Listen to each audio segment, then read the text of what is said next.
오늘 말씀 전해드리겠습니다.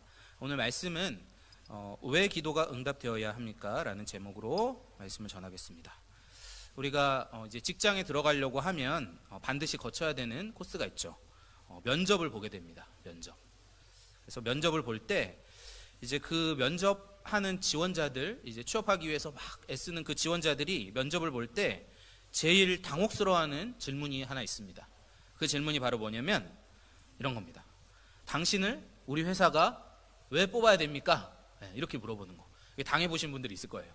면접관이 얘기하죠. 당신을 도대체 왜 우리가 뽑아야 됩니까? 근데 이게 왜 당혹스럽냐면 그거 너무 당연한 거잖아요. 내가 지금 여기 뽑히기 위해 왔는데 내가 왜 뽑아야 되냐고 다시 물어보는 거예요. 그러면 할 말이 없고 굉장히 그걸 뭐라고 얘기해야 되나? 뭐 당연한 거잖아요. 이렇게 얘기할 수도 없고 그걸 대답하기가 굉장히 어려워요. 우리 청년들은 아마 면접 보면서 이렇게 한번 경험한 적이 있을 것 같아요. 그런데 신앙생활을 하면서도 이와 좀 비슷한 당혹감을 느낄 때가 있어요. 그때가 언제냐면요. 우리가 하나님 앞에 큰 위기를 만났을 때 하나님 앞에 기도를 했는데 하나님께서 그렇게 얘기를 하시는 거예요. 야, 내가 왜 네 기도에 응답해야 되니? 내가 너를 왜 도와줘야 되니? 이렇게 얘기하실 때 우리가 굉장히 당혹스럽습니다. 조금 더 설명을 드리자면 우리가 인생을 살다 보면 큰 위기를 만날 때가 있죠. 경제적으로 큰 어려움을 겪기도 하고 심각한 질병에 걸려서 큰 고통을 당하기도 하고 또 부부관계나 가족관계에 어려움이 생겨서 막 내 삶이 흔들릴 때도 있습니다. 우리가 그런 위기를 만나면 자연스럽게 뭘 하게 될까요? 기도를 하게 되죠. 자연스럽게 기도를 하게 돼요. 아마 누구나 그렇게 할 거예요. 하나님 앞에 간절히 기도를 할 거예요. 하나님, 내가 이렇게 큰 위기를 만났는데 하나님 제발 좀 도와주십시오. 살려주십시오. 기도에 응답해 주십시오. 이렇게 기도를 할 거예요. 그런데 그렇게 기도를 했을 때 하나님께서 만약에 네 사정은 알겠는데 그런데 내가 널 왜 도와줘야 돼? 내가 그걸 왜 응답해야 돼? 라고 만약에 하나님이 말씀하신다면 굉장히 당혹스럽겠죠. 마치 내가 취업을 하려고 면접을 보는데 우리가 당신을 왜 뽑아야 됩니까? 라고 이렇게 질문을 들었을 때처럼 도와주시는 게 당연하잖아요. 하나님, 내가 지금 어려우니까 뭐 도와주는데 무슨 이유가 필요합니까? 그렇게 아마 생각을 할 거예요. 그런데 오늘 본문에 보면요, 하나님께서 내가 왜 그 기도에 응답해야 하니? 라고 질문했을 때 우리가 뭐라고 말을 해야 될까? 오늘 그 문제를 오늘 본문이 다루고 있습니다. 내가 큰 위기를 겪을 때 하나님께 응답을 받으려면 어떻게 해야 될까? 하나님이 내가 너 그걸 왜 응답해 줘야 되는데? 라고 만약에 반문하신다면 내가 뭐라고 말을 해야 되나? 그것에 대한 답을 오늘 본문을 통해서 한번 찾아보려고 합니다. 오늘 본문은 우리가 잘 아는 다윗의 시입니다. 다윗의 시. 다윗은 많은 인생의 우여곡절을 겪었는데요. 3절에 보시면 다윗이 아주 큰 위기를 만났던 것을 알 수 있습니다. 3절에 보시면 주께서 내 영혼을 스올에서 끌어내어 나를 살리사 무덤으로 내려가지 아니하게 하셨나이다. 이 말에 담겨져 있는 의미가 뭐냐면요, 다윗이 스올에 내려간 적이 있다는 거예요. 스올. 스올이 뭐냐면 그 무덤을 상징해요. 이스라엘 사람들이 지옥하고는 조금 다른데 아주 무덤, 죽음의 상태, 그걸 스올에 내려갔다 그렇게 얘기하거든요. 그러니까 이 말씀을 보면 다윗이 과거에 심각한 어려움을 겪은 적이 있다 하는 걸 알 수 있어요. 그래서 이 스올과 동일한 의미로 무덤이다 이렇게 지금 말씀하고 있거든요. 오늘 본문에서. 그리고 이 스올, 무덤뿐만 아니라 또 어떤 일이 있었냐면 1절에 보시면 원수라는 말이 나와요. 원수. 그렇죠. 내 원수로 하여금 나로 말미암아 기뻐하지 못하게 하심이니이다. 그러니까 다윗이 과거에 어떤 극심한 어려움을 겪었는데 그 단어를 뭘로 지금 표현하고 있냐면 스올, 무덤, 원수 이런 단어들로 표현하고 있다는 거예요. 그러니까 다윗이 아마도 극심한 어려움을 겪지 않았을까? 절체절명의 어떤 큰 위기를 겪지 않았을까? 이렇게 추측해 볼 수 있어요. 그러면 하나님 앞에 신실했던 다윗이 왜 이런 위기를 만나게 되었을까? 6절하고 7절에 보면 그 다윗이 위기를 겪은 그 이유를 알 수 있어요. 6절, 7절 보시면 내가 형통할 때 말하기를 영원히 흔들리지 아니하리라 하였도다. 이게 무슨 말일까요? 다윗이요, 형통할 때 자기가 잘 나갔던 거예요. 다윗이 굉장히 잘 나갔던 사람이거든요. 잘 나갔을 때 뭐라고 얘기했냐면, 여기서 형통은 좋은 의미의 형통이 아니에요. 아주 잘 나갈 때 말하기를 영원히 흔들리지 아니하리라. 그러니까 다윗은 자기가 외적인 환경이 아주 형통하고 잘 나가는 걸 보면서, 아, 이제는 내가 다시는 영원히 흔들리지 않겠구나 라는 생각을 한 거예요. 그러니까 내 외적인 환경이 단지 좋았어요. 내 외적인 환경이 좋았을 뿐인데 그 외적인 환경으로부터 자기 신앙의 견고함까지 도출해 버렸어요. 이거를 잘 생각해 보셔야 돼요. 단순히 그냥 외적인 환경이 좋았던 거예요. 돈도 잘 벌리고 사업도 성공하고 자녀들도 큰 문제가 없고 가족 간의 관계도 원만하고 이런 거 우리 보통 형통하다고 하잖아요. 다윗도 아마 여러 형통을 누렸을 거예요. 근데 그렇게 살다가 어느 날 무슨 생각이 들었냐면, 야, 내가 이렇게 형통한 거 보니까 앞으로 나는 영원히 흔들릴 일이 없겠다라고 생각을 했던 것입니다. 여러분, 한번 가정을 해볼게요. 하루에 담배를 막 5갑씩 피우는 사람이 있다고 해볼게요. 여기 계시지는 않죠, 설마. 하루에 담배를 5갑씩 막 피는 꼴초예요. 꼴초라고 하면 좀 어감이 강하니까 애연가라고 할게요. 애연가가 하루에 5갑씩 담배를 피는데 어느 날은 아주 맑은 공기를 마시고 싶었던 거예요. 그래서 우리 산이 어디가 좋을까? 아무튼 근처에 좋은 산으로 갔어요. 산의 정상으로 갔더니 공기가 어때요? 너무 좋죠. 그래서 막 들이마시면서 야, 너무 좋다 하고 막 공기를 마신 거예요. 그래서 그 공기가 이제 막 폐로 들어갔다 나왔다 했겠죠. 그런데 그 여러분 상쾌함이 그 애연가의 폐 건강을 보장할 수 있을까요? 전혀 없죠. 하루에 막 5갑씩 피는데 폐가 아마 썩어가고 있을 거예요, 지금. 근데 단지 지금은 산 정상에 있기 때문에 그냥 공기가 좋은 거예요. 외적인 환경이 좋으니까 상쾌한 거예요. 근데 그 속은 어때요? 썩어가고 있는 거예요. 그러니까 마치 다윗이 지금 어떤 실수를 저지른 거냐면, 자기 외적인 환경이 좋은 걸 보고 내 속도 괜찮겠지라고 생각을 한 거예요. 외적인 형통함에서 내 내적인 성숙함을 그냥 도출해 버렸어요. 내가 속도 괜찮을 거야. 이 겉이 괜찮은 걸 보니까. 그래서 외적인 형통과 신앙적인 건강함을 동일시해 버렸어요. 동일시. 그게 문제였던 거예요. 그렇게 살다가 어느 날 문제가 생겼어요. 나를 늘 형통케 해주시던 하나님이 갑자기 얼굴을 가리시고 나에게 극심한 고난을 주시기 시작한 거예요. 형통함이 다 깨지기 시작한 거예요. 다윗이 무엇을 잊어버렸는가? 자기가 형통했던 이유, 자기가 흔들리지 않을 수 있었던 그 이유가 하나님의 은혜 때문인데, 그렇잖아요. 하나님의 은혜 때문에 내가 형통했던 건데 그 은혜를 망각하고 은근한 교만이 있었던 것이죠. 너무 잘 되니까, 인생이 너무 잘 풀리니까. 7절에 보시면 다윗이 회고합니다. 여호와여, 주의 은혜로 나를 산같이 굳게 세우셨더니 주의 얼굴을 가리심에 내가 근심하였나이다. 여기 산같이 굳게 세우셨다 이렇게 표현이 되어 있는데, 옛날 버전에 보면 내 산을 굳게 세우셨다 이렇게 되어 있어요. 내 산.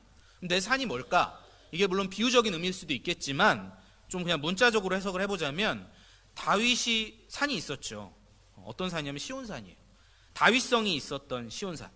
그 산은 난공불락의 장소였어요. 그래서 거기 있으면 굉장히 안전했어요. 그러니까 주님이 은혜로 그러한 장소를 주시고 다윗을 그렇게 보호하여 주셨던 거죠. 그리고 전쟁을 하면 늘 승리했고 형통함이 거듭됐어요. 계속해서.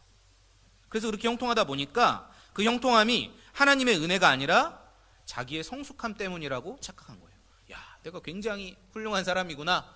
야, 역시 난 신실해. 내 인생이 형통한 걸 보니까 참 난 신실한 사람이야 라고 착각했던 거죠. 여러분, 우리가 지금 이렇게 땅에 두 발을 딛고 서 있을 수 있는 이유가 뭔지 아시나요 혹시? 제가 이렇게 지금 서 있죠. 제가 이렇게 서 있을 수 있는 이유가 뭘까요? 네, 중력 때문이에요. 중력이 없으면 어떻게 돼요? 이렇게 위로 왔다 갔다 하면서 막 난리 날 거예요. 그죠? 중력이 있어서 우리가 일상생활이 가능한 거예요. 그죠? 근데 여러분 평소에 사시면서 중력을 까먹으시죠? 생각을 안 하죠. 중력이 있다는 걸. 그 당연하다고 생각해요. 계속해서. 근데 중력이 한 번만 없다면 중력 없이 뭐 이렇게 체험하는 그런 것도 있던데, 거기 가보면은 사람이 제대로 서 있을 수가 없어요. 생활이 불가능해요. 근데 하나님의 은혜가 사실 중력과 같아요. 하나님의 은혜가 없으면 우리가 아무것도 할 수 없고 우리가 굳건히 설 수 없고 그 어떤 형통함도 있을 수 없는데 하나님이 계속 은혜를 주시니까 마치 중력이 계속 있으니까 그게 없는 것처럼 중력 없어도 살 수 있는 것처럼 생각하는 그러한 교만함이 있었던 것이죠. 우리가 형통한 것은 나의 어떤 성숙함이나 나의 대단함 때문이 결코 아니에요. 오직 하나님의 은혜 때문이에요. 그런데 그 형통함이 계속되자 하나님의 은혜를 망각했어요. 오늘 담임 목사님이 오전에 설교해 주셨는데 망각한 거예요. 잊어버린 거예요. 하나님의 은혜 때문에 내가 형통했었지, 그 사실을 잊어버린 거예요. 다윗이 자신의 이 교만함을 깨닫고 8절에서부터 어떤 전환이 이루어지기 시작합니다. 오늘 보면 8절에 보시면 여호와여 내가 주께 부르짖고 여호와께 간구하기를, 막 이제 다윗이 뭔가를 깨닫고 막 기도하기 시작하는 거예요. 무엇이라고 기도했느냐? 다윗이 이제 새로운 차원의 기도를 하기 시작하는데 그 기도가 바로 9절이에요. 9절. 우리 9절 한번 같이 읽어볼까요? 시작.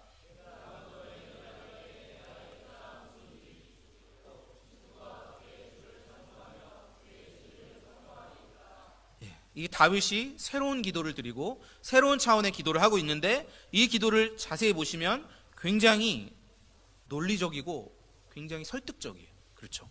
그냥 막 떼쓰는 게 아니에요. 하나님 살려주세요 이런 기도가 아니고 뭔가 굉장히 하나님을 논리적으로 설득하고 있어요. 이 논리가 뭐냐? 하나님, 내가 죽으면 안 됩니다. 근데 죽으면 안 되는 이유가 있어요. 여기서 나를 지금 살려주셔야 되는 이유가 있어요. 그 이유가 뭐냐? 첫 번째로 주를 찬송하기 위해서다. 내가 무덤에 내려갈 때 나의 피가 무슨 이익이 있으리요? 하나님, 내가 죽으면 좋은 일이 없습니다. 왜? 진토가 어떻게 주를 찬송합니까? 주님 찬송을 못 하잖아요. 내가 죽으면. 또 뭐라고 얘기합니까? 주의 진리를 선포하리까. 내가 죽으면 주의 진리를 선포할 수 없습니다. 하나님, 나를 살려주셔야 되는데 그 이유는 내가 주를 찬송해야 되고 주의 진리를 선포해야 되기 때문입니다. 그래서 저는 못 죽습니다. 하나님, 그래서 저 살려주셔야 돼요 라고 아주 논리적으로 하나님이 도저히 거부할 수 없는 기도를 하고 있어요. 그러니까 다윗은 그냥 무조건 떼쓰는 사람이 아니에요. 다윗은요, 사명을 위해서 기도한 거예요. 자기가 왜 태어났을까? 내가 막내로 그 형들도 많은 집안에 태어나가지고 어렸을 때부터 고생하다가 막 양치기 하다가 하나님 나를 기름 부으시고 나를 꺼내가지고 전쟁터로 보내시고 온갖 우여곡절을 다 겪게 하시고 지금까지 살아오게 하셨는데 하나님 나를 왜 살게 하셨지? 다윗이라는 인간을 왜 부르셨지? 왜 이스라엘에 나를 두셨을까? 그 사명을 다시 생각하면서 하나님, 내가 이 위기 앞에서 쓰러질 수 없는 이유, 내가 건진받아야 되는 이유가 하나님, 내가 사명이 있습니다. 나는 계속해서 주를 찬송해야 되고 주의 진리를 열방에 선포해야 될 사명이 있습니다. 여러분, 우리가 하나님 앞에 열심히 기도하죠. 그죠? 새벽마다 기도하고 늘 깨어서 기도하고 열심히 기도하실 거예요. 그런데 그 기도에 하나님이 왜 응답을 하셔야 될까요? 내가 기도했으니까? 하나님은 내가 기도하면 무조건 들어주셔야 되는 분이니까? 로마서 14장 7절에서 8절 보면 이런 말씀이 있어요. 한번 띄워주시고 같이 읽어보겠습니다. 시작. 우리 중에 누구든지 자기를 위하여 사는 자가 없고 자기를 위하여 죽는 자도 없도다. 우리가 살아도 주를 위하여 살고 죽어도 주를 위하여 죽나니 그러므로 사나 죽으나 우리가 주의 것이로다. 아멘. 사느냐 죽느냐 그것 자체가 중요한 게 아니에요. 왜 살려고 하는가? 왜 죽으려고 하는가? 무엇을 위해서 살고 무엇을 위해 죽느냐 하는 거예요. 사도 바울은 생사를 초월한 사람이었어요. 살아도 되고 죽어도 된다. 사도 바울은 관계가 없었어요. 지금 당장 내가 죽어서 예수님 만나도 되고 아니면 100살, 200살까지 살아도 되는데 중요한 것은 내가 주를 위해 살고 주를 위해 죽겠다는 거예요. 다른 말로 하면 사명자로 살겠다는 거예요. 사명자로. 우리가 살아야 한다면, 살아야 되는 이유가 있다면 그것은 사명 때문이에요. 하나님은요, 우리에게 사명이 없으면 살려두지 않으세요. 우리가 오늘 하루도 숨쉬고 있고 오늘 하루도 하나님을 찬양했고 하나님이 우리에게 뭔가를 맡겨주셨다는 것은 우리에게 여전히 사명이 남아있다는 거예요. 시편 79편 9절에 이렇게 기도합니다. 우리 구원의 하나님이여, 주의 이름의 영광스러운 행사를 위하여 우리를 도우시며 주의 이름을 증거하기 위하여 우리를 건지시며 우리 죄를 사하소서. 동일한 기도죠. 주의 이름의 영광스러운 그 행사를 위해서 우리를 도와주시옵소서. 주의 이름을 증거하기 위해서 우리를 건져주시옵소서. 기도의 이유, 기도 응답의 이유가 명백히 나와 있어요. 우리는 우리의 생명을 위해서 기도하지 않습니다. 우리의 문제 해결만을 위해서 기도하는 게 아니고 하나님의 영광 때문에 기도를 하는 거예요. 하나님, 내가 살아서 내가 이 위기를 견뎌내고 이것을 극복하고 하나님의 영광을 드러내기를 원합니다. 이것이 바로 기도 응답의 비결이에요. 내가 사나 죽으나 하나님의 영광을 드러내기 원합니다. 철저한 하나님 중심적 신앙, 이것이 바로 기도 응답의 비결이에요. 여러분, 그래서 우리가 수월에 내려가 있어도 낙심할 필요가 없어요. 하나님이 그런 시간을 허용하시는데 이유가 있거든요. 우리를 망하게 하려고 하시는 게 아니고 우리 마음에 철저한 여호와 하나님 중심의 신앙을 새겨 넣기 위해서 수월에 잠깐 내려 보내시는 거예요. 내 기도의 체질을 바꾸기 위해서. 내가 예전에는 그냥 나만을 생각하면서 이기적으로 그냥 이 위기를 모면하고 문제를 해결하기 위해서만 기도했다면 이제는 그 기도의 체질을 좀 바꾸어봐라. 하나님 중심으로 기도를 바꾸어봐라. 내 삶의 이유를 사명 중심으로 바꾸어봐라. 그것을 생각하기 위해서 수월에 내려 보내시는 거예요. 우리가 수월에 있어도 낙심하지 말아야 할 또 하나의 이유는 오늘 말씀에 있는데 그의 노염은 잠깐이나 그의 은총은 평생이기 때문이에요. 본문 5절에 그의 노염은 잠깐이다 이런 표현이 있는데요. 이 잠깐은 잘 보이실지 모르겠는데 이런 거 보이세요? 눈 깜빡이는 거. 네. 눈이 깜빡하는데 빨리 잘 안 되네요. 억지로 하려고 하니까. 가만히 있으면 이렇게 깜빡깜빡 하잖아요. 이 잠깐이란 표현이 눈 깜빡임이란 단어예요. 그러니까 하나님께서 우리에게 노엽게 하실 때가 있죠. 진노하시게 느껴질 때가 있어요. 그래서 내가 막 수월에 내려가 있고 막 죽을 것 같고.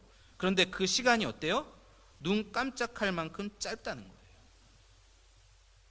그리고 또 본문의 5절에 보면 이런 표현이 나와요. 저녁에는 울음이 깃들지라도 아침에는 기쁨이 오리로다. 저녁에는 울음이 깃든다. 이 깃든다라는 말이 원어적으로는 깃든다라는 말이 손님이 찾아온다는 뜻이에요. 손님이. 그러니까 밤에 손님이 와요. 밤손님이 와요. 근데 밤손님은 아침이 되면 어떻게 될까요? 가세요. 그 다음날까지 계속 막 죽치고 안 계세요. 밤손님은 아침 되면 가요. 그런 것처럼 이 하나님의 노여움은 눈 깜빡할 만큼 짧고 밤에 밤손님이 왔다 아침이면 반드시 집에 돌아가는 것처럼 반드시 바뀌는 전환되는 시간이 온다는 거예요. 그래서 우리가 수월에 있을 때도 견딜 수 있어요. 그 시간이 짧고 하나님의 은혜의 시간이 반드시 찾아오기 때문에 저녁이 지나면 아침이 오듯이 자연 법칙에 따라 반드시 그렇게 되잖아요. 저는 내일 아침이 올 거라는데 제 전 재산을 다 걸 수 있어요. 얼마 없지만 저랑 내기하실 분, 반대로 내기하실 분 없죠? 아무도 없죠. 저는 전 재산을 다 걸 수 있어요. 내일 아침이 반드시 오거든요. 그런 것처럼 하나님의 은혜 베푸심도 시간이 되면 반드시 다시 찾아온다는 거예요. 이러한 다윗의 통찰은요, 개인적인 기도 응답에만 적용되는 것이 아니에요. 오늘 우리 이 시편의 표제를 보시면요, 시편 30편 1절 앞에 표제가 있거든요. 표제에 뭐라고 나와 있죠? 한번 읽어볼까요? 시작. 네, 다윗의 시인데 그 뒤에 뭐가 붙어 있냐면 곧 성전 낙성가라. 이 성전 낙성가라는 게 무슨 말이냐? 낙성이라고 하는 게 이제 건축에서 쓰이는 말이잖아요. 건축물이 완공됐을 때 낙성한다 그러죠. 근데 그러면 이 성전이 완공됐을 때 뭔가 그걸 기념하는 그런 시편이란 뜻이거든요. 근데 다윗 시대에 성전이 완공된 적이 없죠. 솔로몬 시대에 완성됐고 그 이후에 수룹바벨 그리고 또 헤롯이 성전을 좀 보수해가지고 지어줬어요. 그래서 다윗 시대 자체에는 성전을 낙성할 일이 없었는데 왜 이런 표제가 붙어 있냐면 이 시를 다윗이 썼지만 후대의 사람들이 이 시편을 성전 낙성하는 일과 관련돼서 이 시편을 낭송하고 사용했다는 뜻이에요. 그러면 성전을 언제 낙성하고 그것을 기념했을까? 이것은 이스라엘의 유대의 그 절기와 관련이 있어요. 수전절이라는 절기를 들어보신 적 있을 거예요. 수전절. 요한복음에도 보면 예수님이 복음 전하실 때 그 수전절 그 배경이 나오거든요. 수전절. 이 수전절이 뭐냐면 이제 이스라엘이 하나님께 심판을 받아서 뭐 북이스라엘과 남유다가 다 망하잖아요. 그 이후로 끊임없이 제국의 지배를 받게 돼요. 이스라엘은 독립을 못하죠. 계속해서 거의 현대에 와야 독립을 하죠. 끊임없이 제국의 지배를 받는데 기원전 165년경에 그때는 안티오쿠스 4세라는 사람이 이스라엘을 지배하고 있었어요. 그때 이 사람이 좀 괴짜예요. 안티오쿠스 4세가. 그래서 헬라화 정책을 시행했어요. 이 이스라엘을 다 그리스식으로 다 바꿔버리겠다. 강력한 헬라화 정책. 우리로 치면 일제강점기 때 그 일제식으로 모든 걸 바꾸는 그런 정책을 한 거예요. 그래서 이스라엘의 기세를 꺾기 위해서 이 사람이 뭘 했냐면 이스라엘 성전을 더럽혔어요. 성전에다가 돼지머리 갖다 놓고 성전에다가 제우스 신상 갖다 놓고 엄청난 그런 유대인들이 막 충격을 받아서 막 감당할 수 없는 그런 막 행동을 했어요. 이스라엘을 헬라화하겠다. 이스라엘 사람들이 어떻게 했어요? 유대인들이 분노가 폭발한 거예요. 야, 이럴 수는 없다. 지가 아무리 우리를 다스려도 이런 식으로 우리를 모욕할 수는 없다. 그래서 반란을 일으켜요. 그리고 놀랍게도 그 반란이 성공해요. 그래서 성전을 정화시킵니다. 그 안티오쿠스 4세가 막 더럽혀놨던 성전을 깨끗하게 정화시켜요. 정화시키면서 그걸 기념해서 지키는 절기가 뭐냐면 수전절이에요. 그 이후로 계속 이스라엘은 수전절을 지켰고 지금도 지켜요. 이스라엘에게는 굉장히 민족적으로는 큰 의미가 있는 날이에요. 성전을 정화해서 하나님께 새롭게 봉헌한 날, 새롭게 드린 날. 그게 바로 오늘 우리 시편과 관련 있는 성전 낙성가의 의미예요. 그래서 수전절에 이 시편이 사용되었을 것이다. 이렇게 학자들은 추측을 합니다. 그러면 왜 유대인들은 이것을 다윗 개인의 시편을 성전 낙성하는데 성전을 재봉헌하는데 갖다 붙였을까? 그것은요, 이 시편을 가만히 보니까 이게 개인 차원에만 적용되는 게 아니고 민족 차원에도 적용될 수 있겠구나라고 유대인들이 생각을 한 거예요. 우리 민족의 어떤 것을 기념할 때 이 시편이 의미가 있겠구나, 그런 생각을 한 거예요. 왜냐하면 유대 민족에게 위기가 많았거든요. 맨날 지배당하고 맨날 위기 앞에 있고 하나님 앞에 기도해야 살고 막 이러니까 이 시편이 다윗의 개인의 그 개인사에만 적용되는 게 아니라 자기들 운명하고도 뭔가 비슷하다고 느낀 거예요.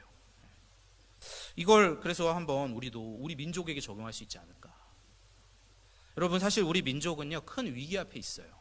요즘에 뭐 이렇게 남북 간의 뭐 관계가 개선되고 이렇게 잘 해보려고 많이 노력을 하고 있는데요, 그렇다고 해서 어떤 위기가 해결된 건 아니에요. 하나도 해결되지 않았어요. 사실 핵무기가 없어진 것도 아니고 국제 정세가 크게 바뀐 것도 아니에요. 엄밀히 얘기하면 아직 멀었죠. 그 대외적으로도 우리가 한 발만 삐끗 잘못하면, 북미 어떤 회담이 잘못된다든지 관계가 다시 냉각된다든지 핵무기 포기 못한다고 막 북한이 그런 식으로 또 나간다면 이거 뭐 대책이 없잖아요. 사실은 큰 위기 앞에 있는 거예요. 그 대외적으로 보면 그런 위기가 있죠. 그리고 그 위기가 해결된다고 대한민국이 위기가 없느냐? 절대 아니에요. 북한만 있는 게 아니거든요. 주변에 일본도 있죠, 중국도 있죠, 러시아도 있죠. 이게 첩첩산중이에요. 그래서 우리는 어떤 대외적인 안보 측면에 있어서 이제는 됐다 그렇게 얘기할 수 있는 순간이 아마 앞으로도 없을 거예요. 그러니까 우리는 큰 위기 앞에 있죠. 대내적으로는 어떻습니까? 우리 청년층, 장년층 실업 문제가 아주 심각해요. 매우 심각하고 이게 새로운 정부가 들어섰지만 별로 해결될 기미가 안 보여요. 또 지금 학교를 보면 오늘 담임 목사님도 얘기해 주셨는데 공교육이 거의 붕괴되다시피 하고 있어요. 공교육이. 물론 지식은 가르치지만 인성교육이 안 되고 가치관 교육이 안 되고 아이들이 어떻게 정상적으로 어떤 정상적인 인성과 인격을 가진 사람으로 잘 키워지지가 않고 있죠. 그리고 또 교회와 신학교들이 교단들이 엄청나게 세속화되고 있어요. 야, 저런 사람이 목사일까? 막 그런 우리가 가끔 막 보도를 접하잖아요. 물론 이단들도 있지만. 그러니까 우리가 내부적으로 외부적으로 교회나 사회나 여러 가지 면에서 사실은 큰 위기 앞에 있는 거예요, 지금. 이럴 때 우리가 할 수 있는 게 뭘까요? 1차적으로 뭘 해야 될까요? 기도해야죠. 네. 기도해야 돼요. 반드시 우리 민족을 살려달라고 기도해야 돼요. 과거에도 그랬죠. 우리가 전쟁의 폐허 속에서 아무것도 없을 때, 그야말로 완전히 빈털터리가 되고 거지가 되고 완전히 망했을 때 오직 기도로 일어섰어요. 하나님, 이 민족을 살려주십시오. 교회가 기도하고 눈물 흘리고 애써서 이 민족이 이만큼 살게 됐어요, 사실. 그런데 지금 또 한 번의 이제 위기가 찾아온 거죠. 이 상황에서 우리가 하나님 앞에 이제 기도할 거예요. 기도 안 하는 사람 없을 거예요. 전국 방방곡곡에 교회가 막 기도하고 있을 거예요, 분명히. 그러나 그 기도할 때 한 가지 점검해 보아야 할 것은, 하나님 우리 살려주십시오. 그래, 살려줄게. 근데 그 다음에 뭐 할 거니? 라고 물어본다면 우리가 뭐라고 대답을 해야 될까? 위기 앞에 또 살려줬더니 또 교만해져서 그 이스라엘 백성들의 역사처럼 또 교만해져서 또 부도덕해지고 하나님을 찬양하고 진리를 선포하는 데는 관심도 없고 악에 악을 더하고 가난한 자와 과부와 고아를 돕지 않고 이 성경과 기독교를 복음의 정신에 따라 살지 않고 기복적인 신앙, 그냥 내 유익과 내 만족을 얻는 도구로만 또 사용하고 그렇게 또 살아갈 거라면 하나님이 왜 살려줘야 될까요? 또 그렇게 살 거면. 특별히 교회가 복음으로 민족을 변화시키지 않는다면 그냥 하나님 무조건 살려주세요라는 기도가 하나님 앞에 공허하지 않을까요?